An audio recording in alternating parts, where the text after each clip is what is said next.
ശ്രീമഹാദേവീ നമ. നമസ്കാരം. ദേവീനാരായണീയം ദേവി ഭാഗവത സംഗ്രഹം ദശകം 25. 25-ാം ദശകത്തിൽ മഹാസരസ്വത്യവതാരമാണ് വർണ്ണിക്കുന്നത്. ദേവി ഭാഗവതത്തിലെ പഞ്ചമസ്കന്ധം തന്നെയാണ് ഇവിടെയും തുടരുന്നത്. അഥാമരാ ശത്രുവിനാശതൃപ്ത സ്ഥിരായ ഭക്തിയാ ഭവതിം ഭജന്ത മന്ദീഭവത് ഭക്തിഹൃതക്രമേണ പുനശ്ച ദൈത്യാഭിഭവം സമീയു. മഹിഷാസുരനെ നിഗ്രഹിച്ചു. അതിനുശേഷം എല്ലാവരും ഭൂമിയിൽ, മനുഷ്യർ, മറ്റു ജീവജാലങ്ങൾ, ദേവന്മാർക്കാവട്ടെ അവർക്ക് ദേവലോകത്തിൽ എല്ലാവരും സുഖമായി തന്നെയാണ് പിന്നീടുള്ള കുറച്ചു കാലം തുടർന്നു പോന്നത്. ദേവന്മാർ ദേവീ ഭജനം ചെയ്തുകൊണ്ട് തന്നെ വർത്തിച്ചു. അവർക്ക് യാതൊരു ക്ലേശവും ഉണ്ടായിരുന്നില്ല. എന്നാൽ ക്രമേണ അവരുടെ ഭക്തിക്ക് മങ്ങലേൽക്കാൻ തുടങ്ങി. അതേ തുടർന്ന് അസുരന്മാരിൽ നിന്ന് വീണ്ടും അവർക്ക് ദ്രോഹം ഏറ്റുവാങ്ങേണ്ടി വരുന്നു. സുംഭോ നിസുംഭശ്ച സഹോദരോ സ്വൈ പ്രസാദിതാത് പത്മഭവാത് തപോഭി സ്ത്രീമാത്രവധ്യത്വമവാപ്യ ദേവാൻ ജിത്വാരണേ ദ്യൂഷദുരൈന്ദ്രലോകം. അടുത്തതായിട്ട് 2 അസുരന്മാരുടെ കഥയാണ് പറയുന്നത്. സുംഭനിസുംഭന്മാർ എന്ന 2 അസുരന്മാർ. അവർ ജ്യേഷ്ഠാനുജന്മാരാണ്. അവർ വളരെ കാലം തപസ് ചെയ്ത് ബ്രഹ്മാവിനെ പ്രസാദിപ്പിക്കുകയും അവരും ആദ്യം ആവശ്യപ്പെടുന്നത് അമരത്വമാണ്, മരണമില്ലാത്ത അവസ്ഥ. എന്നാൽ അങ്ങനെ ഒരു വരം തരാൻ തനിക്കാവില്ല എന്ന് ബ്രഹ്മാവ് പറഞ്ഞതോടുകൂടി പുരുഷന്മാരിൽ നിന്ന് ഞങ്ങൾക്ക് മരണം ബാധിക്കരുത്, അങ്ങനൊരു വരം ബ്രഹ്മാവ് അവർക്ക് നൽകി. ഇനി സ്ത്രീകൾ പ്രകൃത്യാ അബലകളാണ് എന്നും അതുകൊണ്ട് ഞങ്ങളെ കൊല്ലാൻ കഴിയില്ല എന്നും അവർ കരുതി. അഥവാ സ്ത്രീയുടെ കൈകൊണ്ട് മാത്രമേ മരണം പാടുള്ളൂ എന്ന് വരം നേടിയ മഹിഷാസുരനും ഒടുവിൽ ദേവിയുടെ കരങ്ങളാൽ നിഗ്രഹിക്കപ്പെട്ടു. അതുകൊണ്ടാണ് അവർ വിചിത്രമായൊരു കാര്യം കൂടി ആവശ്യപ്പെട്ടു. അയോനിജയായിട്ടുള്ളൊരു സ്ത്രീയുടെ കൈകൊണ്ടേ മരണം സംഭവിക്കാവൂ. അങ്ങനെയൊക്കെ വരങ്ങൾ നേടിയതായ ഈ അസുരന്മാർ ദേവലോകത്തെ കീഴടക്കി. അവരുടെ മുന്നിൽ ദേവന്മാർക്ക് പിടിച്ചു നിൽക്കാനായില്ല. ദേവന്മാർക്കൊക്കെ സ്വർഗം ഉപേക്ഷിച്ച് പലായനം ചെയ്യേണ്ടി വന്നു. അങ്ങനെ സുംഭനിസുംഭന്മാർ സ്വർഗത്തിൽ യഥേഷ്ടം വസിച്ചു. ഭ്രഷ്ടശ്രിയസ്തേ തു ഗുരൂപദേശാത് ഹിമാദ്രി ആപ്താനുനോ സുരാസ്ത്വാം തേഷാം പുരശ്ചാദ്രിസുതാവിരാസീൻ സ്നാതും ഗതാസാഖില ദേവനദ്യാം. ദേവഗുരുവായിട്ടുള്ള ബൃഹസ്പതിയെ ആശ്രയിക്കുകയും നഷ്ടപ്പെട്ട സ്വർഗം തിരികെ കിട്ടാൻ എന്താണ് ചെയ്യേണ്ടത്, അതിനുള്ള ഉപായം പറഞ്ഞു തന്നാലും എന്ന് ദേവന്മാർ ബൃഹസ്പതിയോട് പ്രാർത്ഥിക്കുകയും, അപ്പോൾ ബൃഹസ്പതി നിർദ്ദേശിച്ചു, നിങ്ങൾ ദേവീഭജനം ചെയ്യൂ.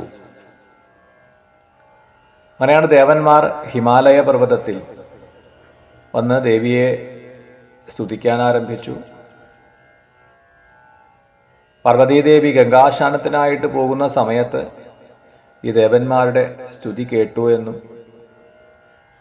സഖിമാരെ പറഞ്ഞയച്ച് എന്താണ് അവരുടെ ആവശ്യമെന്ന് മനസ്സിലാക്കി അങ്ങനെ അവർക്ക് ആ സ്നാനത്തിനായിട്ട് പോകുന്ന അതേ ഭാവത്തിൽ, അതേ വേഷത്തിൽ ദർശനം നൽകി. തദ്ദേഹകോശാത്വമജാ പ്രജാത യദപ്രസിദ്ധാ ഖലു കൗശികീതി മഹാസരസ്വത്യഭിധാം ദധാന ത്വം രാജസീ ശക്തിരിതീജ്യസേ ച. ഇവിടെ ഈ ദേവന്മാരുടെ സങ്കടം ഈ അസുരന്മാരിൽ നിന്നുള്ള ഉപദ്രവമാണ്. ശുംഭനിശുംഭന്മാർ അവർ നേടിയിട്ടുള്ള വരം അയോനിജയായ ഒരു സ്ത്രീയുടെ കൈകൊണ്ടേ മരണം ഞങ്ങൾക്ക് സംഭവിക്കാവൂ. ഇത് മനസ്സിലാക്കിയതായ ദേവി പാർവതീദേവി തൻ്റെ ശരീരകോശത്തിൽ നിന്നും ഒരു സൃഷ്ടിയെ ചെയ്യുകയാണ്. അങ്ങനെ പാർവതീദേവിയുടെ കോശത്തിൽ നിന്നും ത്വക്കിൽ നിന്നും കോശത്തിൽ നിന്നും ആവിർഭവിച്ചതായ ദേവി കൗശികി എന്ന പേരിൽ അറിയപ്പെടാൻ തുടങ്ങി. ആ കൗശികിയെ തന്നെയാണ് സരസ്വതി, മഹാസരസ്വതി എന്നും ഇവിടെ വർണ്ണിച്ചത്. രാജസീ ശക്തി ആയിട്ടാണ് ഈ ദേവിയുടെ ആവിർഭാവം. ഹിമാദ്രിശൃംഗേഷു മനോഹരാംഗി സിംഹാധിരൂഢ മൃദുഗാനലോല ശ്രോത്രാണി നേത്രാണ്യവിദേഹഭാജാം ചകർഷിതാഷ്ടാദശബാഹുയുക്ത.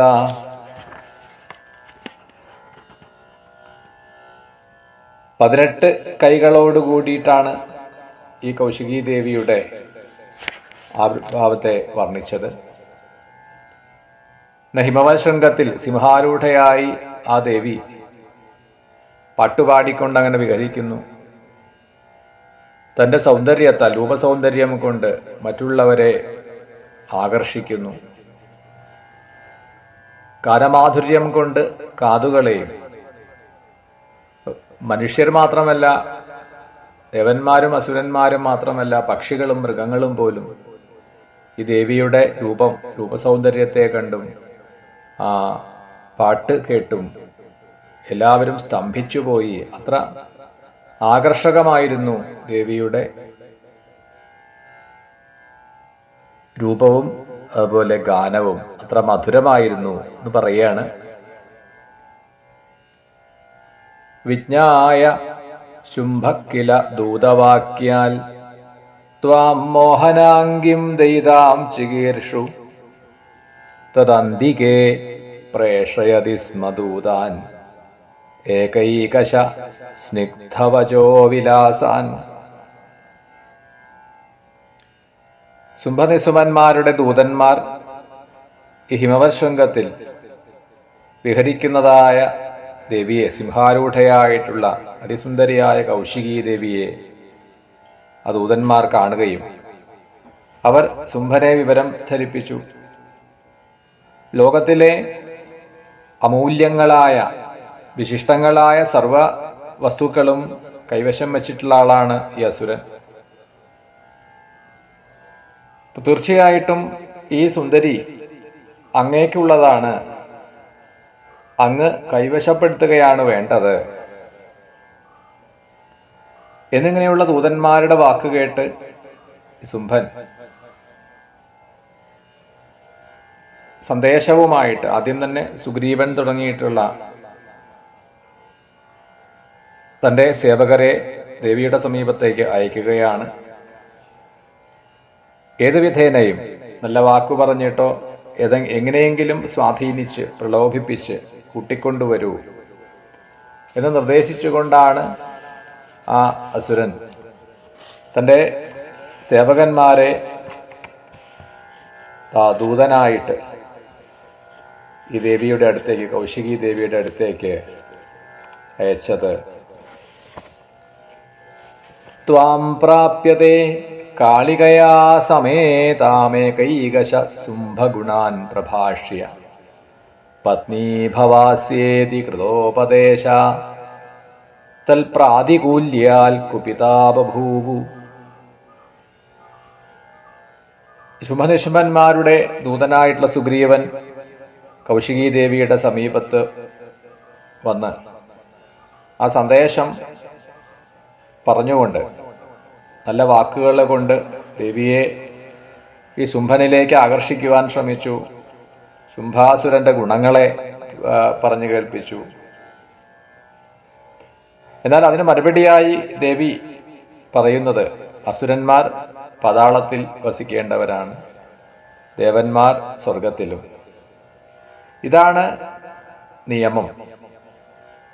സ്വർഗസുഖങ്ങൾ എല്ലാം തന്നെ പാതാളത്തിലും ലഭ്യമാണ് എന്നിരിക്കെ അതിനെ മറികടന്ന് അസുരന്മാർ സ്വർഗത്തെ കീഴടക്കുന്നത് ശരിയല്ല.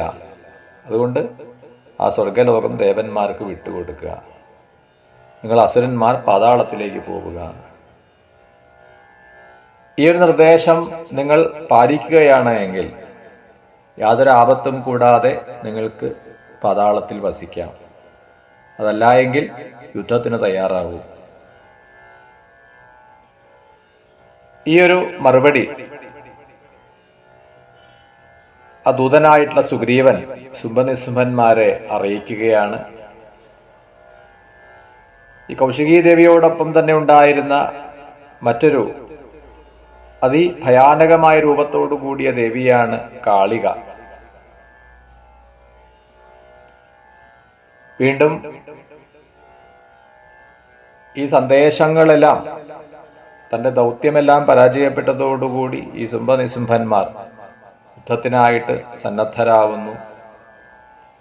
അതൊക്കെയാണ് തുടർന്ന് വർണ്ണിക്കുന്നത്.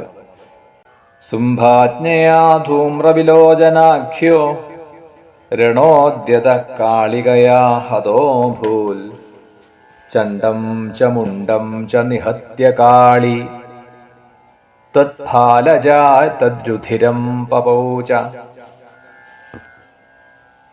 ആദ്യം തന്നെ ധൂമ്രലോചനൻ എന്ന അസുരനെയാണ് ശുംഭൻ ദേവിയുടെ സമീപത്തേക്ക് അയച്ചത്. നല്ല വാക്കു പറഞ്ഞ് പ്രലോഭിപ്പിച്ച് കൂട്ടിക്കൊണ്ടുവരൂ. അതിനെ സാധിച്ചില്ല എങ്കിൽ യുദ്ധം ചെയ്ത് പരാജയപ്പെടുത്തുക.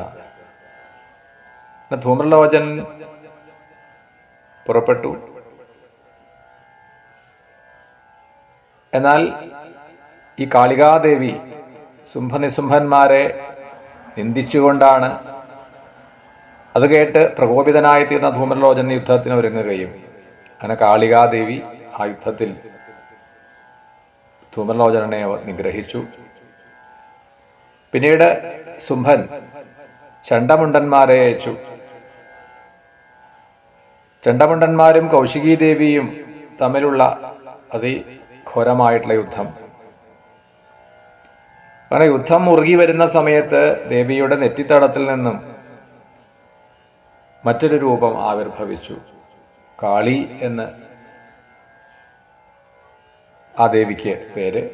ആ കാളി ചണ്ഡമുണ്ടന്മാരെ നിഗ്രഹിച്ച് അവരുടെ രക്തം പാനം ചെയ്തു. ചാമുണ്ടികേതി പ്രഥിത തദസ ത്വാം രക്തബീജോധ യുയുൽസുരാപ യദ്രക്തബിന്ദൂദ്ഭവരക്തബീജസംഘൈർ ജഗദ്വ്യാപ്തമഭൂതശേഷം. ചണ്ഡമുണ്ടന്മാരെ നിഗ്രഹിച്ച് അവരുടെ രക്തം പാനം ചെയ്തതുകൊണ്ട് കാളിക്ക് ചാമുണ്ട എന്നൊരു പേര് പ്രസിദ്ധമായി തീർന്നു. അടുത്തതായിട്ട് യുദ്ധത്തിനായി വരുന്നത് രക്തബീജൻ എന്ന അസുരനാണ്. ഈ രക്തബീജന്റെ രക്തം ഭൂമിയിൽ വീണാൽ അതിൽ നിന്നും ഓരോ തുള്ളി രക്തത്തിൽ നിന്നും ഓരോ രക്തബീജന്മാർ ഉണ്ടാവും. ഇങ്ങനെ ഒരു വരം ഇയാൾക്ക് കിട്ടിയിട്ടുണ്ട്.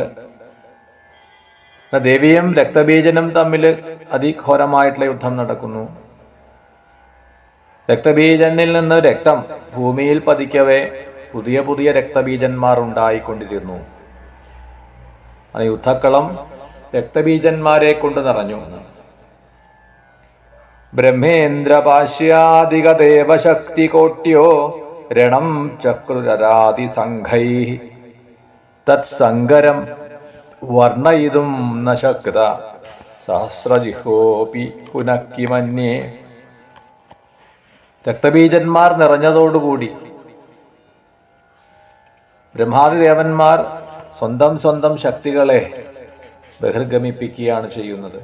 ബ്രഹ്മാവിൽ നിന്ന് ബ്രഹ്മാണി, ബ്രഹ്മാവിന്റെ ശക്തിയായിട്ടുള്ള ബ്രാഹ്മി അഥവാ ബ്രഹ്മാണി, ഇന്ദ്രന്റേത് ഇന്ദ്രാണി, വരുണന്റേതായിട്ടുള്ള ശക്തിയാണ് വാരുണി. ഇങ്ങനെ ഓരോ ദേവന്മാരിൽ നിന്നും ശക്തികൾ പുറപ്പെടുകയാണ്. അവർക്ക് ഓരോരുത്തർക്കും സ്വന്തം ആയുധങ്ങൾക്ക് സമാനമായിട്ടുള്ള ആയുധങ്ങൾ നൽകി. ബ്രഹ്മാണി ദേവി ഹംസാരൂഢയായിട്ട് കമണ്ഡലു ധരിച്ചുകൊണ്ട്, ഇന്ദ്രാണി വജ്രായുധം ധരിച്ചുകൊണ്ട് ഐരാവതത്തിന്റെ പുറത്ത് എഴുന്നള്ളുന്നു. വാരുണി ദേവി പാശത്തെ ധരിച്ചുകൊണ്ട്, അങ്ങനെ അനവധി ദേവശക്തികളും ഈ രക്തബീജന്മാരുമായിട്ട് അതിഘോരമായിട്ടുള്ള യുദ്ധം നടന്നു. രണേതിഘോരേ വിവൃതാനനാസാ കാളീ സ്വജിഹ്വാം ഖലു ചാലയന്തി തച്ഛസ്ത്രകൃത്താഖില രക്തബീജരക്തം പവൗ ഗർജനഭീത ദൈത്യ. രക്തബീജന്മാരും ദേവശക്തികളും തമ്മിൽ അതിഭയങ്കരമായിട്ടുള്ള യുദ്ധം നടക്കുന്നു. ഈ യുദ്ധം അവസാനിക്കണമെന്ന് ദേവി ആഗ്രഹിക്കുകയും കാളിയോട് പറയുകയാണ്. കാളി വായ തുറന്ന് നാവു നീട്ടിക്കൊണ്ട് നിൽക്കുകയും ഓരോ രക്തബീജനെയും പിടിച്ചു നിർത്തി കഴുത്തു വെട്ടി ആ രക്തം കാളിയുടെ വായിലേക്ക് ഒഴിച്ചു കൊടുക്കുന്നു.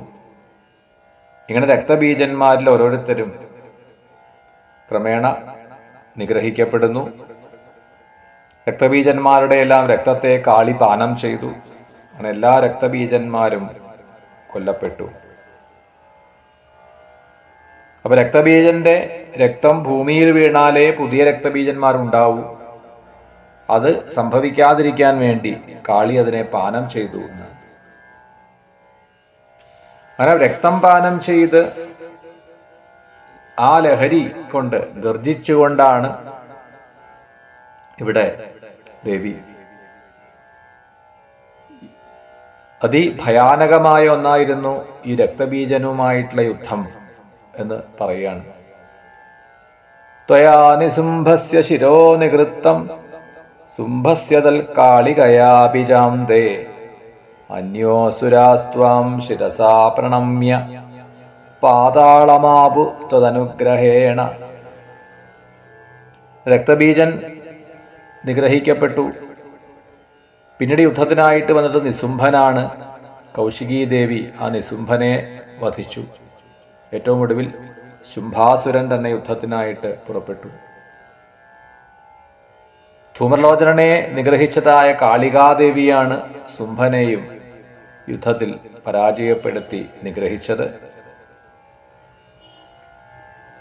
പിന്നെയും അവശേഷിക്കുന്ന അസുരന്മാർ ദേവിയെ വന്ദിച്ചു.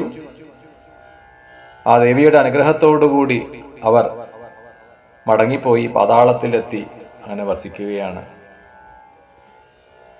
ഹതേഷു ദേവാരിപുഷു പ്രണമ്യ ത്വാം തുഷ്ടുവു സ്വർഗമഗു പുനശ്ച തേ പൂർവവത് യജ്ഞഹവിർഹരന്തോ ഭൂമാവവർഷൻ ജഗൃഷുശ്ചമർത്യ. ശത്രുക്കളായ അസുരന്മാരൊക്കെ വധിക്കപ്പെട്ടു. തുടർന്ന് ദേവന്മാർ ദേവിയെ സ്തുതിക്കുകയും ദേവിയുടെ അനുഗ്രഹം കൊണ്ട് അവർക്ക് നഷ്ടപ്പെട്ടതായ സ്വർഗലോകം തിരികെ കിട്ടി. അതുവരെ അസുരന്മാർ അപഹരിച്ചിരുന്നതായ യജ്ഞഭാഗം ദേവന്മാർക്ക് സ്വീകരിക്കാൻ കഴിഞ്ഞു. ഭൂമിയിൽ യഥാവിധി മഴ പെയ്യിക്കുകയും അതുകൊണ്ട് മനുഷ്യരും സന്തുഷ്ടരായിത്തീരുന്നു. ദേവീമാഹാത്മ്യത്തിൽ പറഞ്ഞിട്ടുള്ള ആ കഥ തന്നെയാണ് ഇവിടെ ദേവീഭാഗവതം പഞ്ചമസ്കന്ധത്തിൽ വർണ്ണിച്ചിട്ടുള്ളത്. ആ 3 കഥകൾ മഹാകാളി, മഹാലക്ഷ്മി, മഹാസരസ്വതി, സത്വരജസ്തമോ ഗുണപ്രധാനങ്ങളായ 3 കഥകളെയും ആണ് ദേവീമാഹാത്മ്യത്തിൽ ഉള്ളത്. അതുതന്നെയാണ് ഇവിടെയും വർണ്ണിച്ച് അവസാനിപ്പിക്കുന്നത്. മാതർമദീയേ ഹൃദി സന്ധി ദംഭദർപ്പാദിമാനാന്യ ദർപ്പാഭിമാനാദ്യസുരാ ബലിഷ്ഠാഃ നിഹത്യതാൻ ദേഹ്യഭയം സുഖം ച ത്വമേവ മാതാ മമതേ നമോസ്തു. ദംഭം, ദർപ്പം, അഭിമാനം, ഇതൊക്കെ അഹങ്കാരത്തിൻ്റെ വകഭേദങ്ങളാണ്. ഇതെല്ലാം മനസ്സിലെ ആസുര ഭാവങ്ങളാണ്, ആസുരീ സമ്പത്തുക്കളാണ്. ഇതെല്ലാം പ്രബലങ്ങളാണ്. ഇതേ നശിപ്പിക്കണമെങ്കിൽ അവിടത്തേക്ക് മാത്രമേ കഴിയൂ, ആ ജഗദംബികയ്ക്ക് മാത്രമേ കഴിയൂ. അപ്പൊ ദേവീ സമ്പത്ത്, സത്വഗുണം ഉണ്ടാവുക, അഭയം, ഇതൊക്കെയാണ് ദേവീ സമ്പത്ത്. അപ്പൊ ദംഭാദികളാകുന്ന, അഹങ്കാരാദികളാകുന്ന ആസുരീ സമ്പത്തിനെ നശിപ്പിച്ച് മനസ്സിൽ ദേവീ സമ്പത്തിനെ വളർത്തിക്കൊണ്ടുവരണമെങ്കിൽ ആ ദേവിയുടെ തന്നെ കാരുണ്യം ഉണ്ടാവണം. അതിനുവേണ്ടി ആ ജഗദംബികയെ നമസ്കരിക്കുന്നു. ദേവിയുടെ അനുഗ്രഹം ഉണ്ടാവും എന്ന് പ്രതീക്ഷിച്ചുകൊണ്ട്, പ്രാർത്ഥിച്ചുകൊണ്ട് മഹാസരസ്വതി അവതാരത്തെ വർണ്ണിച്ചതായിട്ടുള്ള ഈ 25-ാം ദശകത്തെ ഇവിടെ സമർപ്പിക്കുന്നു. ശ്രീ മഹാദേവീ നമഃ.